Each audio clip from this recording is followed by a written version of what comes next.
मौर्योत्तर काल में भारत का मध्य एशिया से व्यापक संपर्क हुआ।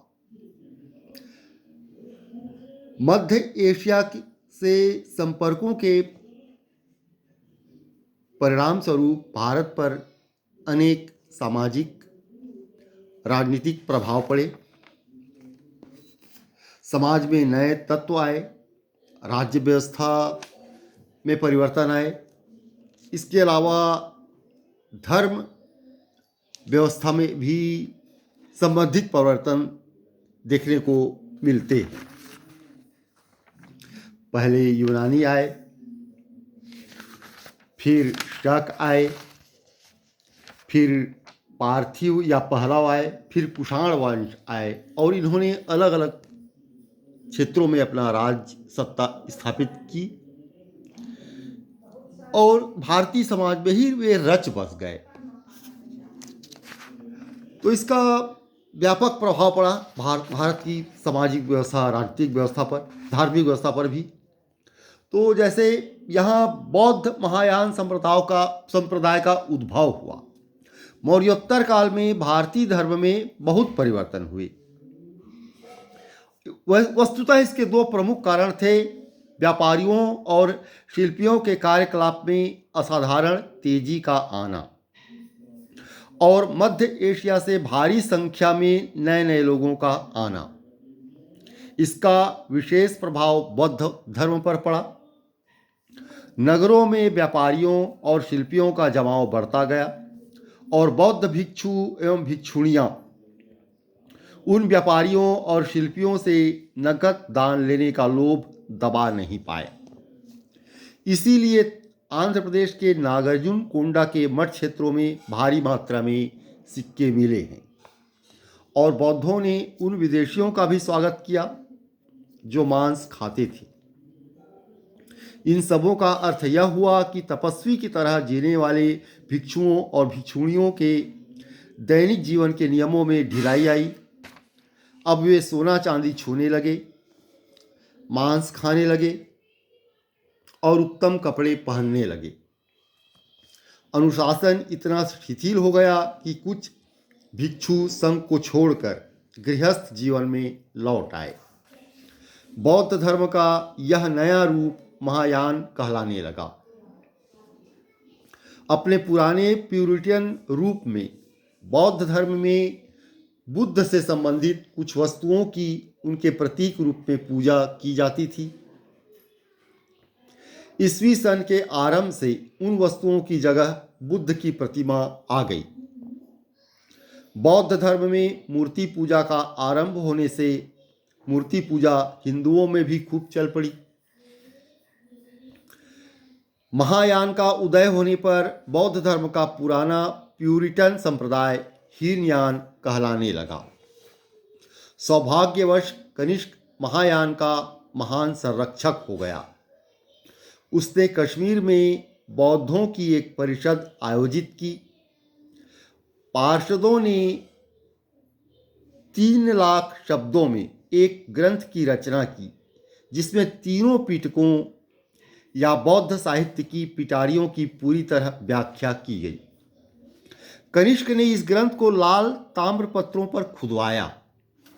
उन ताम्रपत्रों को एक प्रस्तर पात्र में रखा और उसके ऊपर एक स्तूप बनवा दिया।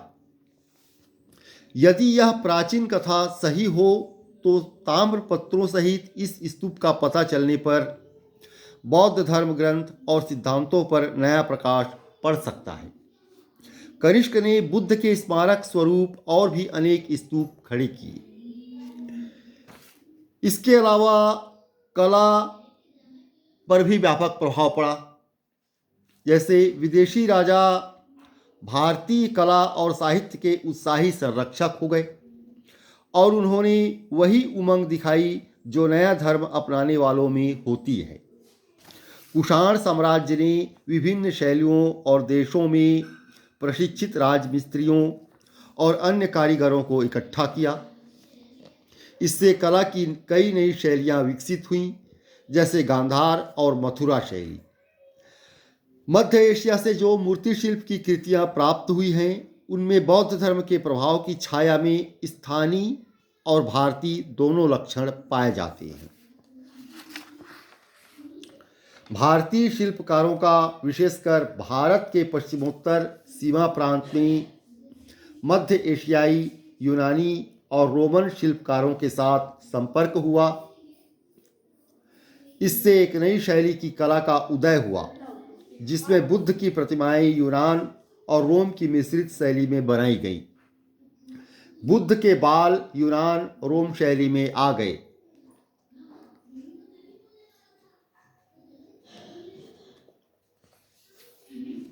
गांधार कला का प्रभाव मथुरा में भी पहुंचा, हालांकि वह मूलतः देशी कला का केंद्र था। मथुरा में बुद्ध की विलक्षण प्रतिमाएं बनी, परंतु इसकी ख्याति कनिष्क की शिरोहीन खड़ी विख्यात मूर्ति को लेकर भी है, जिसके निचले भाग में कनिष्क का नाम खुदा है। यहाँ वर्धमान महावीर की भी कई प्रस्तर मूर्तियां बनी। इसकी गुप्त पूर्व मूर्तियों और अभिलेखों में कृष्ण उपेक्षित हैं, जबकि मथुरा कृष्ण जी का जन्म स्थान है, हम सभी जानते हैं, और बाल लीला भूमि भी मानी जाती है। कला की मथुरा शैली ईसा सन की आरंभिक सदियों में विकसित हुई और लाल बलुआ पत्थर की इसकी कृतियां मथुरा के बाहर भी पाई जाती हैं। संप्रति मथुरा संग्रहालय में कुषाणकालीन मूर्तियों का भारत भर में सबसे अधिक संग्रह है। इसी काल में विंध्य से दक्षिण अनेक स्थानों में सुंदर सुंदर कलाकृतियां पाई जाती हैं। महाराष्ट्र में चट्टानों को काट काट कर सुंदर सुंदर बौद्ध गुफाएं बनाई गईं। आंध्र प्रदेश में नागार्जुन कोंडा और अमरावती बौद्ध कला के महान केंद्र हो गए, जहां बुद्ध के जीवन की कथाएं अनगिनत पट्टों पर चित्रित की गई हैं।